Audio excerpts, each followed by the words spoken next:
18 years is long enough, Deborah. We're here to meet our grandson.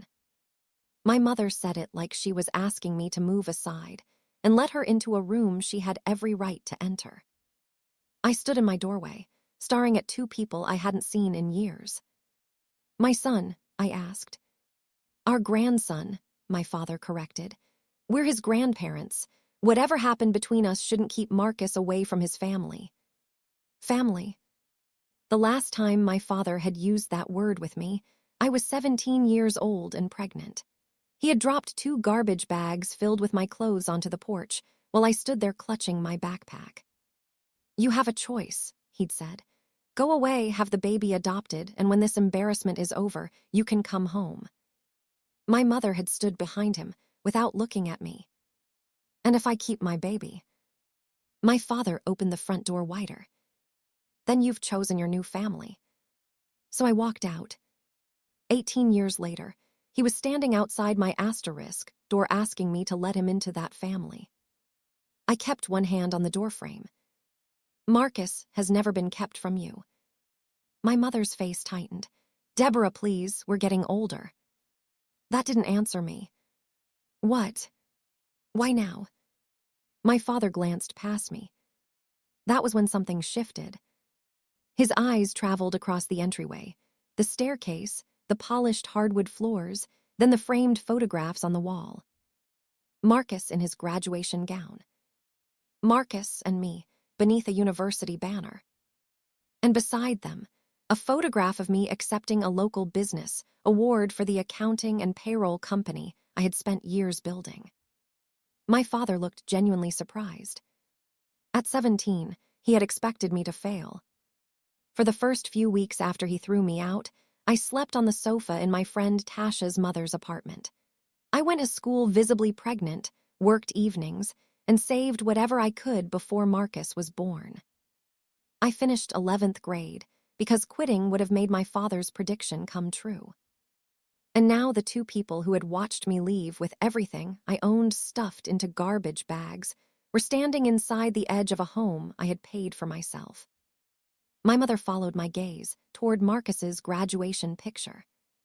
We regret missing his childhood, she said quietly. We made mistakes. For one dangerous second, I almost believed that regret had finally brought them there. Then my father pointed toward the photograph beside the university banner. Is Marcus home from the scholarship ceremony? My fingers tightened around the door. Neither of them seemed to notice what he had just revealed. I had never called them. Marcus had never contacted them. They weren't connected to us online. And I certainly hadn't told them my son had just received a full academic scholarship. I looked directly at my father. How do you know about Marcus's scholarship? His mouth opened. Nothing came out. And suddenly, their appearance after 18 years didn't feel like regret at all. My father recovered first. You're focusing on the wrong thing, he said. We came here to fix this family. I stepped sideways, blocking the hallway. No, you came here after 18 years. You don't get to decide what the wrong thing is. My mother lowered her voice. Deborah, we made mistakes. Mistakes? Her eyes dropped. I waited for the words I had once imagined hearing 1,000 times. We were wrong. We should never have thrown you out. They never came. Instead, my father folded his arms. You were 17. You were rebellious. We were trying to teach you responsibility. I stared at him. I begged you for 3 months. His expression changed slightly. I told you I would finish school. I told you I would work. I told you I wasn't asking you to raise my baby. I asked for 3 months so I could finish the school year. My mother whispered, we remember. You gave me one night. Silence settled over the entryway. Then my mother said something I hadn't expected. We thought you would come back. I looked at her. What? We thought once you understood how difficult it would be. She stopped. My stomach tightened. Say the rest. My father shot her a warning look, but she continued. We thought you'd reconsider the adoption. There it was. They hadn't thrown me out in a burst of anger. They had expected being homeless and pregnant to break me. You thought I'd come crawling back without Marcus. Deborah. That was the plan. My mother didn't answer. I suddenly remembered the photograph I'd mailed after Marcus was born. He'd been wrapped in a blue blanket, barely 3 weeks old. I had written underneath it, "His name is Marcus. If you want to meet him, I won't stop you." "I contacted you," I said. My father frowned. After Marcus was born, then on his first birthday, again when he turned 5. My mother shook her head quickly. "We never received anything." I stopped. My father looked directly at her. It lasted barely a second, but I saw it. Before I could speak, footsteps sounded from upstairs. My mother straightened. "Marcus." "No." Tasha appeared at the top of the staircase. She took one look at my parents and froze. Tasha had been 17 beside me when I was kicked out. Her mother had given me the sofa that became my first home after mine disappeared. Richard's jaw tightened. Tasha walked downstairs carrying an old cardboard box. "I wondered when we'd need this," she said. She placed it on the table. "What is that?" I asked. "Something my mom kept." I lifted the lid. My breath caught. Inside were envelopes. My handwriting. My parents' address. Letters I had mailed 18 years earlier. I picked up the first one with shaking fingers. Then another. And another. They were the letters my mother had just claimed she never received. The front door opened before I could ask how those letters had ended up in Tasha's box. "Mom." Marcus walked in laughing with 3 friends and his scholarship advisor behind him, still carrying the folder from their small celebration. Then he saw the strangers standing in our entryway. His smile disappeared. My mother moved before I could stop her. "Marcus." He glanced at me. She stepped toward him with both arms opening. "I'm your grandmother." Marcus immediately stepped back. "Please don't." The room went silent. My father cleared his throat, suddenly aware that there were witnesses. "This is uncomfortable," he said, forcing a polite smile. "There's been a family misunderstanding." Tasha gave a short, disbelieving laugh. My father ignored her. "Your mother left home when she was 17, he told Marcus. "Afterward, she chose to keep her distance. Unfortunately, that meant we never had an opportunity to know you." I felt heat rise through my chest. But Tasha spoke first. "That's a lie." Richard turned. "My mother took Deborah in because you threw her out while she was pregnant." Marcus's friends exchanged uncomfortable looks. My father's face reddened. "This is a family matter." "You made it everyone's business 18 years ago," Tasha replied. My mother reached toward Marcus again. "There are 2 sides to every story." Marcus didn't move. "Okay." Elaine seemed encouraged. Then he asked, "What did you send me for my 5th birthday?" Her face went blank. "My 10th. Nothing.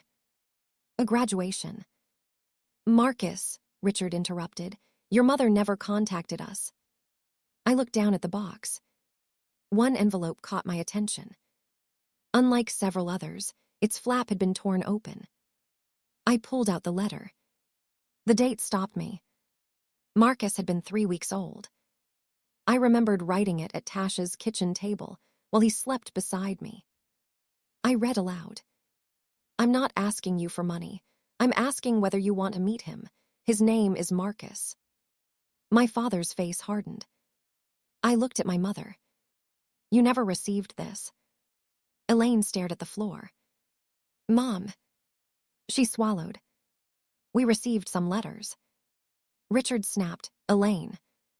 "No," I held up the page. "Let her finish." Her eyes filled, but her voice stayed clear. "Your father said we couldn't answer." "Why?" "Because people at church, the family, everyone believed you had left." My stomach dropped. Elaine continued. If we acknowledged Marcus, we would have had to explain why you were really gone. Marcus stared at them. So you knew I existed? Yes. And you ignored us because telling the truth would embarrass you. Richard stepped forward. That's an oversimplification. Marcus raised one hand. Then he turned to his friends. Can you give us a minute? They quietly moved toward the living room with his advisor. Marcus waited until they were out of earshot. Then he faced his grandparents again. His expression had changed. He wasn't confused anymore. He looked certain. That still isn't why you came here today.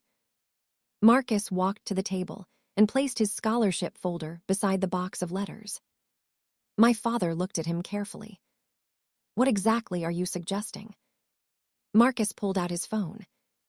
I knew your name before Mom opened that door. I turned toward him. What? 2 days ago, someone contacted the university asking for my personal information. Richard's face changed. Marcus saw it. You described yourself as my estranged grandfather seeking reconciliation. My mother looked at my father. You contacted his school. The university, Marcus corrected. They refused to give you my number or address. Then they notified me. Richard waved one hand dismissively. I was trying to reach my grandson. Apparently that's a crime now. No, Marcus said, but it made me curious. He unlocked his phone. So I searched your name. My father went still. Marcus turned the screen toward me. Grandpa's construction company closed. I looked at Richard. When? Deborah, that has nothing to do with this. Marcus continued. After losing several major contracts. He swiped again. And their house is listed for sale. Suddenly, I remembered every glance my father had made since arriving. The hardwood floors. The staircase. My business award. The photographs. The questions about Marcus's scholarship. He hadn't been looking around my home like a father seeing his daughter's life for the first time. He had been measuring it. You're broke, I said. Richard's jaw tightened. We're experiencing a temporary setback. And you discovered I own a successful company. We discovered you were doing well. When? Neither answered. Marcus folded his arms. Before or after you found out about my scholarship? My father stepped closer. You're 18. There are financial matters you don't understand. Marcus almost laughed. I understand timing. Elaine suddenly spoke. Your father isn't asking for everything, Deborah. We only need temporary help until we recover. The silence afterward was brutal. Richard turned on her. Elaine. What? She snapped. She already knows. I stared at them. There it was. 18 years without a birthday card. 18 years without a phone call. Then their business collapsed. Their house went on the market, and suddenly I had parents again. Richard shook his head. That doesn't mean we don't want a relationship with Marcus. Marcus looked directly at him. If Mom were still sleeping on someone's couch and living paycheck to paycheck, would you be standing here? Richard opened his mouth. No answer. Elaine looked away. That silence told me everything. I picked up my phone. What are you doing? My father asked. Something I should have done years ago. I called my aunt, the woman who had spent 18 years believing I had run away from home. She answered. Deborah. My parents are here. A pause. What? I put the phone on speaker. Mom, I said, looking at Elaine. Tell Aunt Carol what you just admitted. Tell her you received my letters. Elaine's face drained. I'm not doing this. You wanted the family back. Here's your chance. I said no. Then the doorbell rang. Richard turned toward it. I didn't. Because before I could move, a familiar voice came sharply through the other side of the door. Deborah, open this door. I want to hear this from them myself. I opened the door. Aunt Carol stood there, still holding her phone. Her eyes moved from me to my parents, then to Marcus. What is going on? My father exhaled sharply. Carol, this doesn't concern you. For 18 years, you told me Deborah ran away. She stepped inside. So apparently it concerns everyone you lied to. Nobody spoke. I walked to the table and handed her the oldest letter. This was written 3 weeks after Marcus was born. Carol read the date. Then she looked at my mother. You received this. Elaine's shoulders dropped. Yes. Richard immediately said, it wasn't that simple. Carol ignored him. Did Deborah run away? My mother looked at me. No. The word was barely audible. Say it properly, Carol said. Elaine swallowed. We told her to leave. Carol stared at her. Why? This time Richard answered. She was 17 and pregnant. People were already asking questions. I was trying to protect this family's reputation. Marcus let out a quiet breath. I didn't move. My father continued, as if 18 years of distance could still be justified if he explained it correctly. We gave Deborah an option. She could go away, arrange an adoption, and come home afterward. And when I refused, I said, you put my clothes outside. Carol turned toward Richard. You told us she disappeared because she didn't want to follow rules. Richard said nothing. I pointed toward the box. And I kept writing. Elaine nodded. Richard wouldn't let me answer.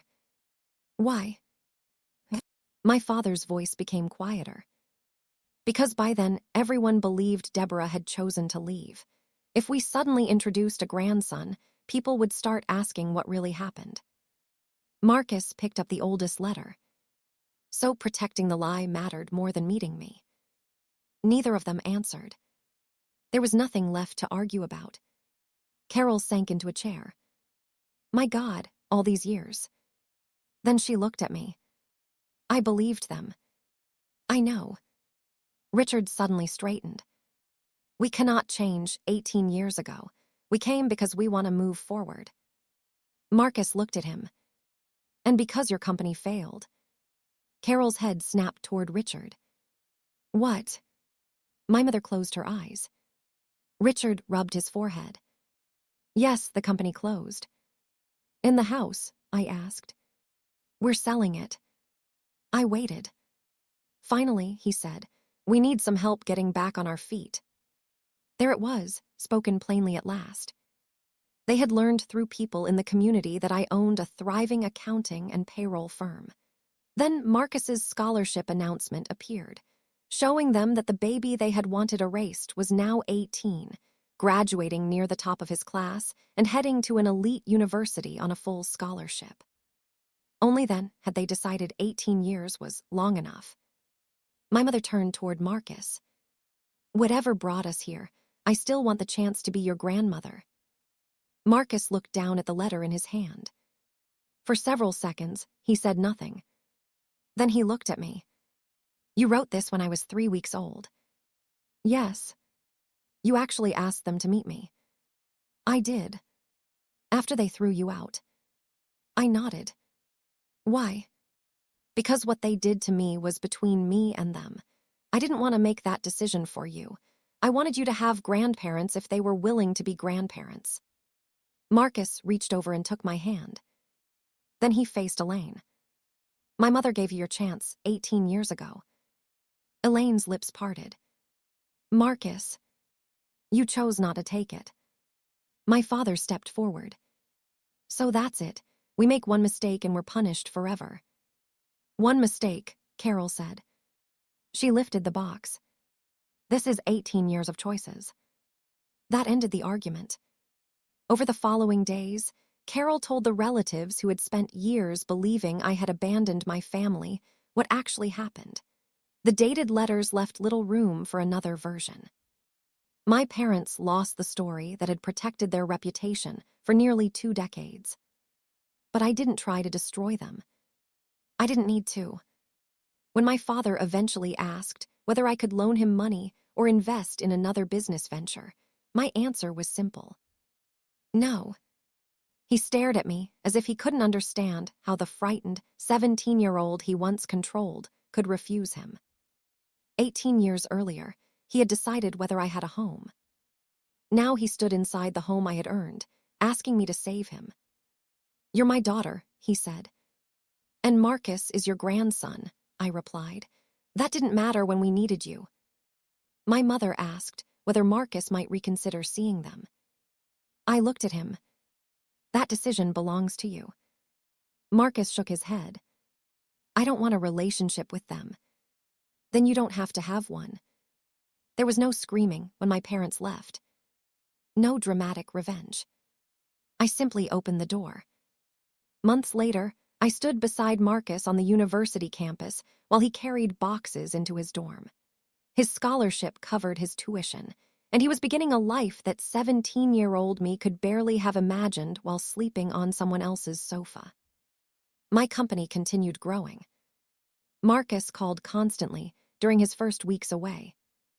And back home, near my front door, his graduation photograph remained beside my business award. Not because I needed proof that my parents had been wrong about me. I had stopped needing their approval years ago. It reminded me that the worst decision they ever made about my future had never actually belonged to them. 18 years after my parents threw me out for choosing my son, I finally closed the same kind of door they once closed on me. But this time, Marcus and I were safely on the inside.